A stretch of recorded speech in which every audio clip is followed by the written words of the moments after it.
What if I told you that the greatest threat to America's economic prosperity isn't a foreign competitor, but a policy enacted in Washington, D.C.? And what if that policy, sold as a shield to protect American workers, is in fact a tax on every American family and a systematic dismantling of the very industries it claims to save?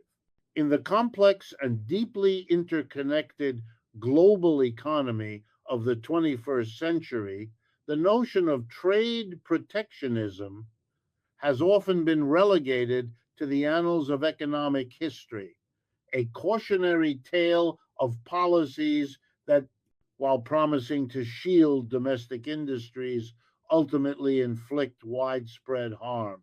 Yet, in a striking departure from decades of bipartisan consensus, the United States has embarked on a path of aggressive tariff implementation predicated on the belief that such measures can revitalize American manufacturing, protect domestic jobs, and rebalance global trade relationships in its favor. This strategy, however, is built upon a series of profound economic misunderstandings that ignore the intricate realities of modern supply chains, the fundamental principles of cost distribution, and the long term consequences of economic isolationism. Far from being a panacea for economic ailments, this aggressive tariff policy is a self inflicted wound, systematically dismantling the very structures that have long supported American prosperity. An examination of the early but clear evidence reveals a multi front assault on the U.S. economy. The first and most immediate front is the direct financial burden placed upon American consumers and businesses, who are unequivocally the primary payers of these new import taxes. This leads to a cascade of price increases that disproportionately harm the nation's most vulnerable households. Beyond the checkout counter, the policy wages a second war on America's own industries, particularly manufacturing and agriculture, by disrupting supply chains, raising input costs, and making U.S. goods less competitive on the world stage. The third front is ideological and macroeconomic. The policy is rooted in a flawed zero sum view of trade that is not only internally contradictory, but also creates the perilous conditions for stagflation, a toxic economic cocktail of stagnant growth and high inflation not seen since the 1970s.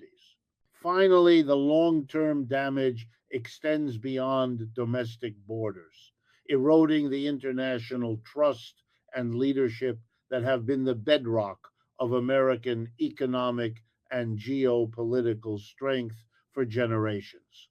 This essay will argue that the implementation of widespread tariffs is not a strategic masterstroke, but a costly and misguided endeavor that will hurt the U.S. economy by taxing its citizens, crippling its industries, inviting macroeconomic instability, and diminishing its global standing. The most immediate and tangible consequence of the administration's tariff policy is its function as a direct tax on the American populace. Despite rhetoric suggesting that foreign nations like China or Canada would bear the financial brunt of these duties, the mechanics of international trade and a growing body of empirical evidence demonstrate an entirely different reality. A tariff is a tax levied by a government on an imported good, and it is paid to that government by the domestic company that imports the product. It is a cost of doing business that is incurred at the U.S. port of entry long before the product ever reaches a foreign competitor's balance sheet. The notion that these costs are simply absorbed by foreign exporters is a fundamental misrepresentation of economic incentives. In a competitive global market, foreign producers have little reason to slash their profit margins to subsidize American tax policy, especially when they can sell their goods to other countries without such penalties. Consequently, the burden falls squarely on American importers, who are then faced with a difficult choice: absorb the increased cost and accept lower profits, or pass the cost down the supply chain. Overwhelmingly, the evidence shows they are choosing the latter. The result is a massive regressive tax imposed not by congressional legislation, but by executive order, amounting to an estimated $30 billion per month, flowing from the pockets of American companies and consumers directly into the coffers of the U.S. Treasury. This is not a theoretical model. It is the lived experience of businesses across the country, which are now forced to pay more for the components and finished goods essential to their operations.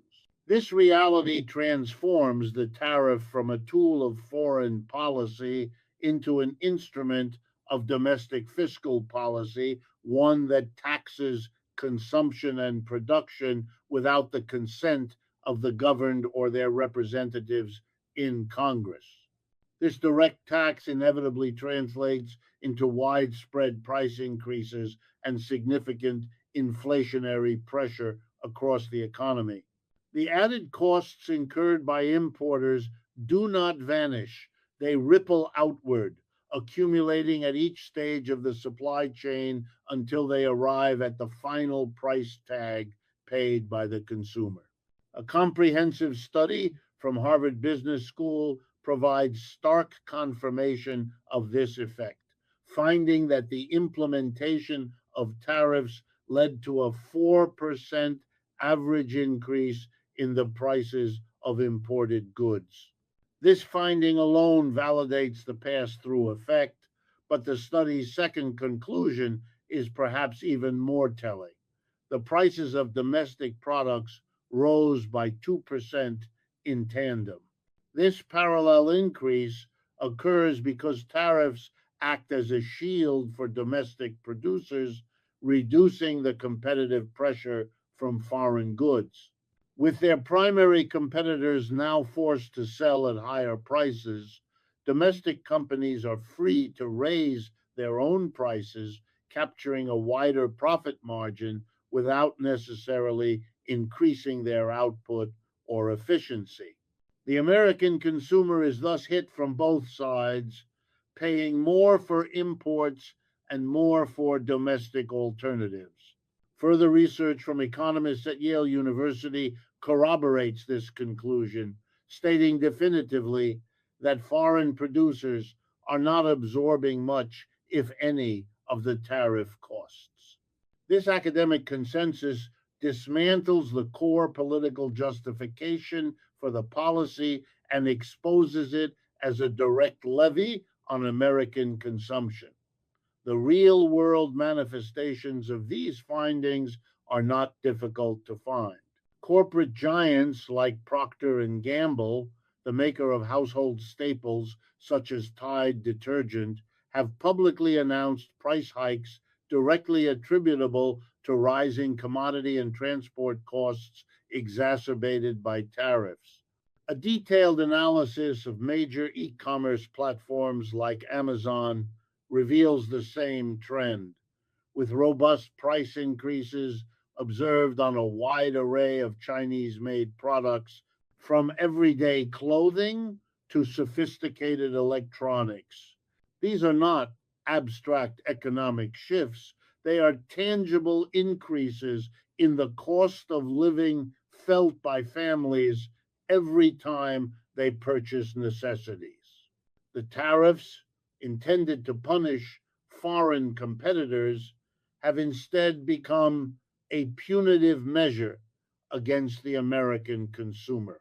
The most insidious aspect of this inflationary pressure is its disproportionate impact on low and middle income households. While wealthier individuals may find rising prices to be an annoyance, for families operating on tight budgets, the increased cost of essential goods can be devastating. These households spend a significantly larger percentage of their disposable income on necessities like food, clothing, and household supplies, the very categories often affected by broad based tariffs. A 5% increase in the cost of these goods is not a minor inconvenience. It is a direct reduction in a family's ability to save, invest, or handle unexpected expenses like medical bills or car repairs. This effectively widens the gap of economic inequality as the tariff tax consumes a much larger share of the financial resources of the poor than of the rich. This erosion of purchasing power among the lower 60% of the income spectrum has profound implications for the macroeconomy. With less disposable income, these consumers are forced to cut back on spending, which in turn reduces demand and slows overall economic activity. As a result, the American economy becomes dangerously dependent on the spending habits of the top 10% of earners. While this demographic has the financial capacity to weather price increases, their spending is not a stable foundation upon which to build a national economy.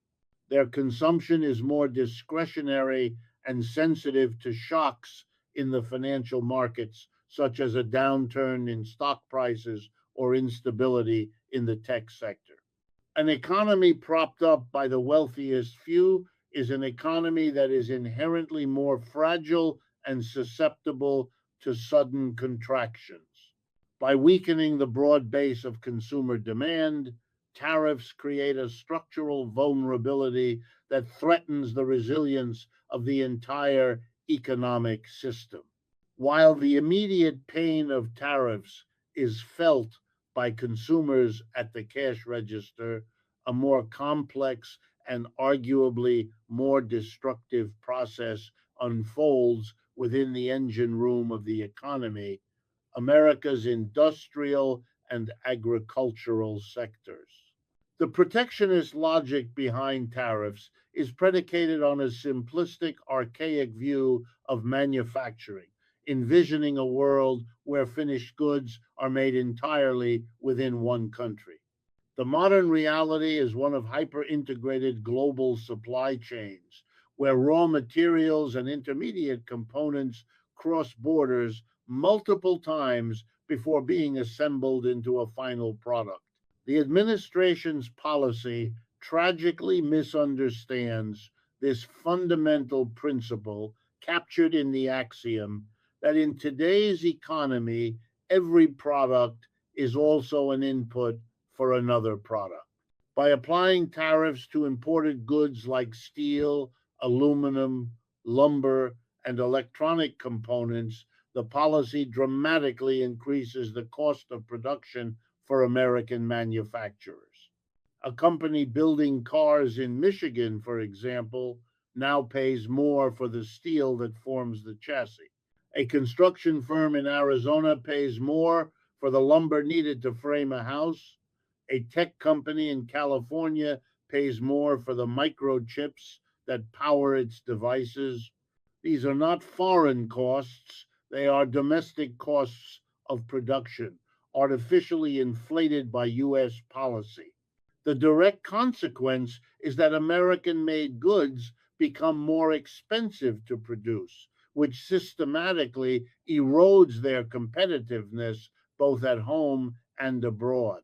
While a tariff might save a few jobs at a domestic steel mill, it jeopardizes far more jobs at the countless American factories that use that more expensive steel. Ultimately, this approach will not lead to a revitalized manufacturing sector, but a hollowed out one. It is a strategy that makes North America the highest cost place in the world to conduct business, creating powerful incentives for companies to relocate their operations to regions with lower input costs. The long term trajectory of such a policy is not a manufacturing renaissance, but a steady decline in manufacturing as a share of the U.S. economy. The historical precedent of protectionist nations like Argentina serves as a stark warning. By erecting high tariff walls, Argentina created a captive market for inefficient domestic industries, which, shielded from global competition, had no incentive to innovate. Decades later, they were still producing outdated products for a small domestic market, having been completely bypassed by global technological progress. This is the future that a sustained tariff policy invites: an isolated, high cost, and uncompetitive industrial base, perpetually falling further behind the rest of the world. Nowhere is the self defeating nature of the trade war more evident than in American agriculture, which has been plunged into a self inflicted crisis. For years, American farmers, particularly soybean growers, cultivated a thriving export market with China, which became their single largest customer. This relationship was a testament to American agricultural productivity and a cornerstone of the rural economy. With the stroke of a pen, that market was obliterated. In response to U.S. tariffs, China imposed retaliatory tariffs on American agricultural products, most notably soybeans, effectively bringing purchases to a standstill. This created what industry experts have described as a market catastrophe for farmers who were suddenly left with zero orders from their biggest buyer. The damage inflicted on American agriculture is not a temporary disruption. It is a deep structural wound that may never fully heal. In the world of global commodities, reliability of supply is paramount. Faced with an unreliable American market, China did not wait for a policy reversal. It moved swiftly to establish new, secure, and long term supply chains with other major agricultural producers, primarily Brazil and Argentina. These nations have eagerly stepped in to fill the void, investing in infrastructure and scaling up production to meet China's immense demand. Even if the U.S. were to lift its tariffs tomorrow, it would not simply reclaim its lost market share. It would have to compete with entrenched suppliers who are now the preferred partners. The president's policies have not only caused immediate financial ruin for countless American farm families, but have also likely permanently ceded one of the world's most lucrative agricultural markets to foreign competitors. The administration's proposed solution to this entirely man made disaster only serves to highlight the policy's profound illogicality. The plan involves taking the revenue generated by the tariffs, the very taxes being paid by American consumers and businesses, and using it to fund a bailout for the farmers who have been financially devastated by those same tariffs. This creates a bizarre and deeply inefficient circular flow of money. It is an economic Rube Goldberg machine where the government taxes its own citizens to compensate another group of citizens for the damage caused by the initial tax. This system does nothing to solve the underlying problem for loss of a critical export market and instead functions as a massive politically directed subsidy scheme. This approach is akin to, as one analyst memorably described it, starting a fire and then charging taxpayers for the cost to put it out. It is a tacit admission that the tariff policy is causing immense harm, yet it refuses to address the cause, opting instead to treat the symptom with a taxpayer funded bandage. It transforms a dynamic, market oriented agricultural sector into one dependent on government largesse, all while punishing American consumers with higher prices on a vast array of imported goods. This circular logic betrays a stunning lack of economic foresight and reveals a policy that is not only destructive in its primary effects, but also absurd in its proposed remedies. It is a crisis conceived, executed, and ineptly managed entirely from within Washington, D.C. With American farmers and consumers caught in the crossfire, this move toward centrally managed trade compensation does more than just reveal a flawed policy. It signals a dangerous departure from the free market principles that have long underpinned American capitalism. When the government actively uses tariff revenue to subsidize politically favored industries, even those it has harmed itself, it fundamentally alters the nature of the economy. It becomes an arbiter of commercial success, picking winners and losers not based on market efficiency, innovation, or consumer demand, but on political expediency. This creates a perilous environment of cronyism, where industries learn that the path to profitability is not through creating a better product at a lower cost, but through lobbying for protection or securing a place in the next bailout package. The incentive structure of the entire economy begins to warp, rewarding political connections over productive competence. This trend is a form of state capitalism where the lines between private enterprise and government intervention become dangerously blurred. The government is no longer a neutral referee ensuring a level playing field, but an active player on the field, directing capital and propping up favored sectors. This creates a massive misallocation of resources. The billions of dollars collected through tariffs and redistributed as subsidies represent capital that is being forcibly extracted from the most productive parts of the economy. That money could have been retained by consumers to spend on goods and services of their choosing, or by businesses to invest in research, development, and expansion. Instead, it is funneled through a political process that is inherently less efficient at allocating capital than the free market.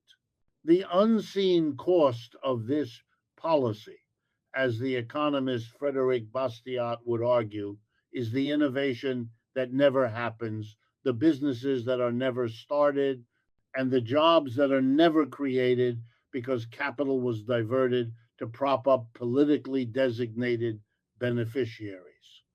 This environment is profoundly toxic to the entrepreneurial spirit that drives a dynamic economy.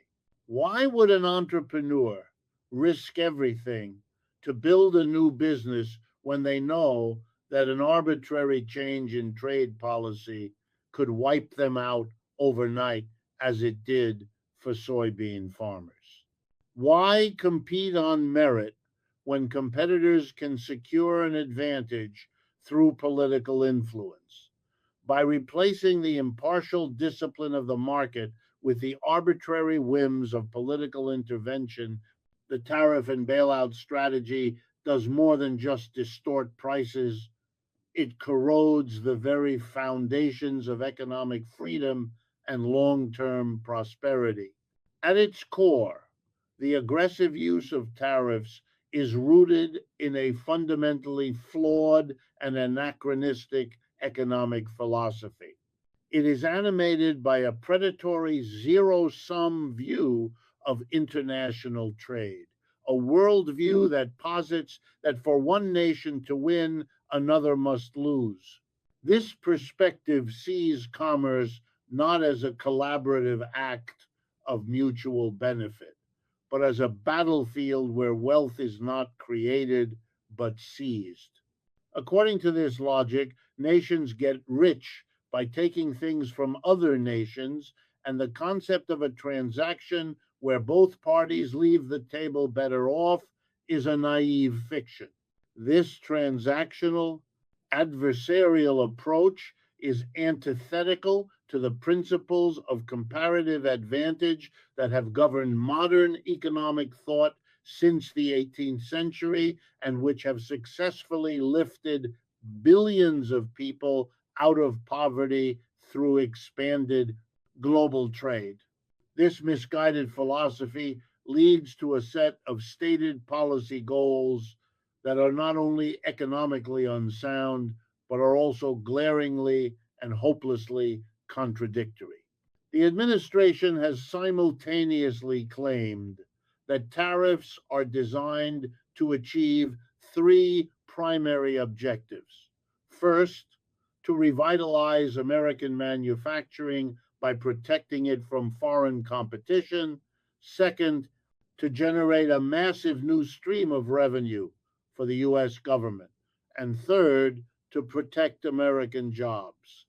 A moment's consideration reveals that it is impossible for these three goals to be achieved at the same time. If the tariffs were successful in their primary aim of revitalizing American manufacturing to the point where domestic production replaced imports, then the volume of imported goods would plummet. As imports fall, the tariff revenue collected on those goods would necessarily fall as well, completely eliminating the second objective. Conversely, if the goal is to maximize revenue, the government should hope for imports to remain high, which would mean the policy had failed to spur domestic manufacturing. This incoherence reveals a policy built not on sound economic reasoning, but on a collection of disconnected and often conflicting political talking points. It reflects a nostalgic desire to return the United States to the economy of the 1950s and 1960s, a time when American manufacturing dominance was unparalleled. However, it willfully ignores the fact that the world and America's place in it has fundamentally changed. The globalized supply chains, the service based economy, and the specific skill sets of the modern American workforce cannot simply be wound back 70 years. As one furniture manufacturer from North Carolina lamented, even if he wanted to onshore his production, the skilled woodworkers he would need just don't exist in this country anymore in the required numbers. The attempt to force a 20th century economic model onto a 21st century reality is destined for failure, causing immense disruption in the process. Perhaps the most significant long term danger posed by this economic strategy is the rising risk of stagflation, a debilitating condition that haunted the US economy throughout the 1970s. Stagflation is the worst of all economic worlds, a toxic combination of high inflation, which erodes the purchasing power of consumers, and stagnant economic growth, which leads to high unemployment. The current policy mix appears to be deliberately recreating the precise conditions that gave rise to this economic malaise 5 decades ago. The playbook is eerily similar, combining supply side shocks with inflationary monetary policy. The first ingredient in the recipe for stagflation is a constraint on supply. Tariffs, by their very nature, are designed to do just this. By making imported goods more expensive and disrupting efficient global supply chains, they reduce the overall availability of goods and services in the economy. This artificial scarcity, combined with other protectionist actions and a restrictive immigration policy that squeezes the labor supply, inevitably drives up prices. With fewer goods available and higher costs of production, the result is classic cost push inflation. The second ingredient is an excess of monetary demand. While the supply of goods is being squeezed, the administration has simultaneously exerted immense political pressure on the Federal Reserve, the nation's independent central bank, to pursue an expansionary monetary policy by lowering interest rates and increasing the money supply. The goal is to stimulate economic activity to offset the drag caused by the trade war. However, the result of this dangerous combination is a scenario of less supply and more money. When more dollars are chasing fewer goods, inflation is the inevitable result. Combined with a jittery jobs market characterized by low hiring rates, this sets the stage for a vicious cycle where prices rise, but the economy fails to grow, trapping the nation in a stagflationary spiral that is incredibly difficult and painful to escape. Beyond the immediate economic metrics of prices and production, the tariff policy is inflicting deep and potentially irreparable damage to America's most valuable economic asset, its position of leadership and trust in the global order. For more than 75 years, since the end of the Second World War, the United States has been the principal architect and guarantor of a rules based international trading system. This system, built on principles of multilateral cooperation and mutual trust, fostered an unprecedented era of global prosperity and solidified America's role as the indispensable economic power. The current turn toward unilateral protectionism represents a radical and alarming retreat from this long standing leadership role. By treating allies and adversaries alike with suspicion and imposing tariffs based on shifting and often opaque justifications, the U.S. is systematically eroding the trust that underpins its network of global alliances. This is not merely a matter of bruised feelings, it has tangible economic and security consequences. When partners can no longer rely on the United States to act as a stable and predictable actor, they are forced to diversify their economic relationships and build new alliances that exclude America. We see this in the proliferation of regional trade agreements and the strengthening of economic ties between Europe and Asia. Even recent trade agreements championed by the administration, such as the USMCA, are, by objective analysis, more protectionist and less trade expanding than their predecessors like NAFTA. This sends a clear signal to the world that America is no longer interested in leading the charge for free trade, but is instead retreating behind tariff walls. In the long run, this will lead to a more fragmented and less prosperous world, with a diminished role for the United States within it. This policy of deliberate unpredictability creates a chilling effect that extends deep into the domestic economy, hindering the business investment that is crucial for long term growth. The foundation of a dynamic capitalist economy is the ability of businesses to make long term plans with a reasonable degree of certainty. Companies invest in new factories, hire more workers, and pursue innovation when they can reliably forecast their costs and market access. The current tariff regime has shattered this stability. With the constant threat of new tariffs being imposed via tweet, often without warning or clear economic justification, businesses are left in a state of perpetual uncertainty. This unpredictability is compounded by serious questions about the legality and constitutionality of the executive branch's sweeping use of tariff authority, a power the Constitution originally vested in Congress. The resulting legal battles, which are making their way to the Supreme Court, only add another layer of ambiguity for business leaders.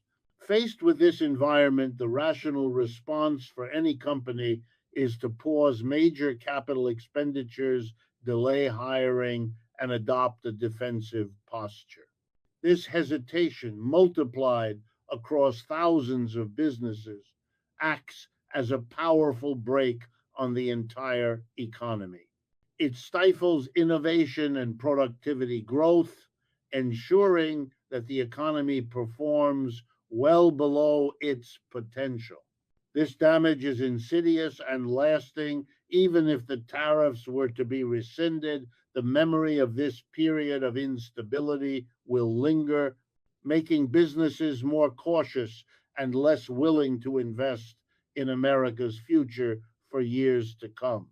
In its quest to protect American industry, the tariff policy has instead shrouded it in a fog of uncertainty, undermining the very confidence on which economic prosperity depends. In conclusion, the assertion that a broad based tariff policy will protect and strengthen the U.S. economy is a fallacy unsupported by economic theory, historical precedent, or emerging data.